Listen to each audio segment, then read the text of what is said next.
Founded in 1663, Tauramena was once called San Guillermo de Tauramena. The first word San Guillermo comes from the order of the Augustinian Recollects, a religious community closely linked to the life of priests, town, and clerical assistants in the colonial history of this part of the province of the Casanare Plains.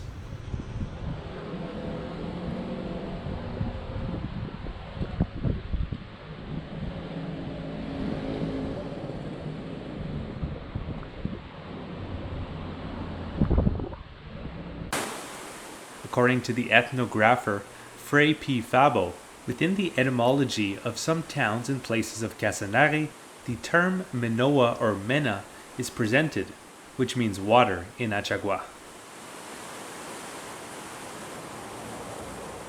And that the different suffixes that accompany this word in the Llanera toponymy mean different qualities or qualifiers to ore or water.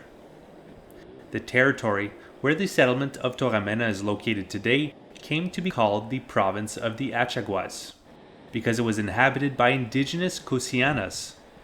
The chroniclers and historians mentioned them with different words: Ayaguas, Achaguas, Yaguas, Chaguas, whose territorial domain extended throughout the foothills of the Llanos, from the Falconian regions in Venezuela to the territory of the Casanare. The Achaguas were the native plainsmen with the greatest socio-cultural and economic development, serving as an exchange between the communities of the plains and the Muiscas of the Cundiboyacense plateaus. They are credited with the creation and the use of the quiripa, the first currency used to exchange their products. The Achaguas knew how to imagine a very picturesque origin that resulted in a clan organization.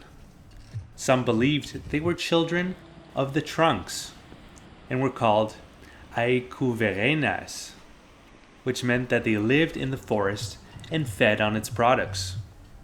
Others imagined their origin in the rivers, so they called themselves Univerenas, which meant born and dwelled on the banks of the rivers.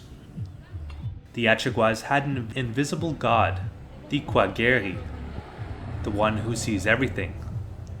Like other plains communities, they practiced the burial of their dead near their belongings, among other customs and rituals.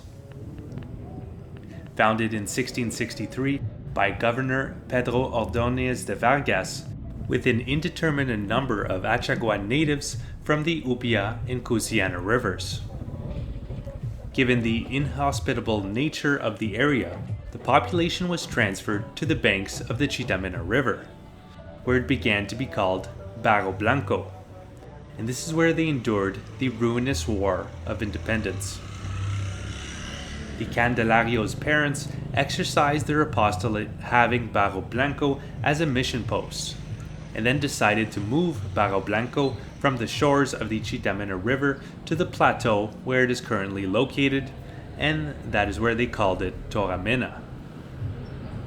When the War of 50 was declared, Tauramena was set on fire and destroyed. However, Tauramena was one of the places in the Llano where weapons were handed over, once an agreement was reached between the liberal guerrillas and the government that had been taken over by General Rojas Pinilla.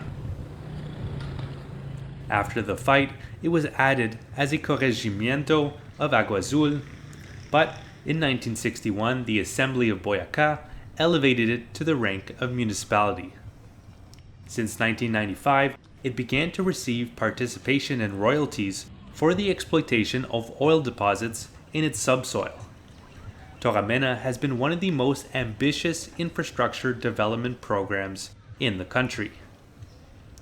Thanks to the oil boom, and despite the various difficulties of public order, conflicts of social order, the municipality has all the basic services and thus has experienced a rather drastic population growth in recent times.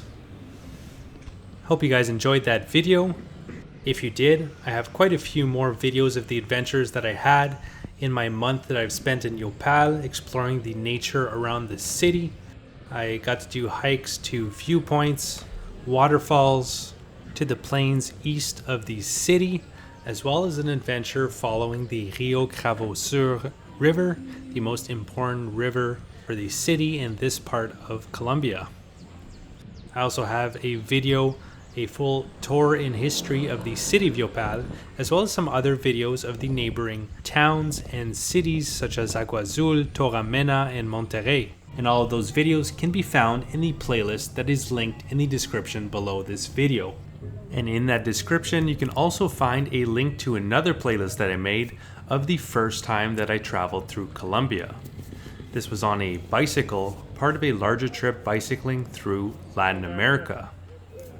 And I have playlists for all those countries that I bicycled through Latin America, Eastern Africa, Central and Eastern Europe, etc., all available on this very same YouTube channel, Hum of the Earth. Alternatively, if you'd like to see an interactive map of everywhere that I went and everything that I got to see and do, I have that map available over at my website, followthehumoftheearth.com.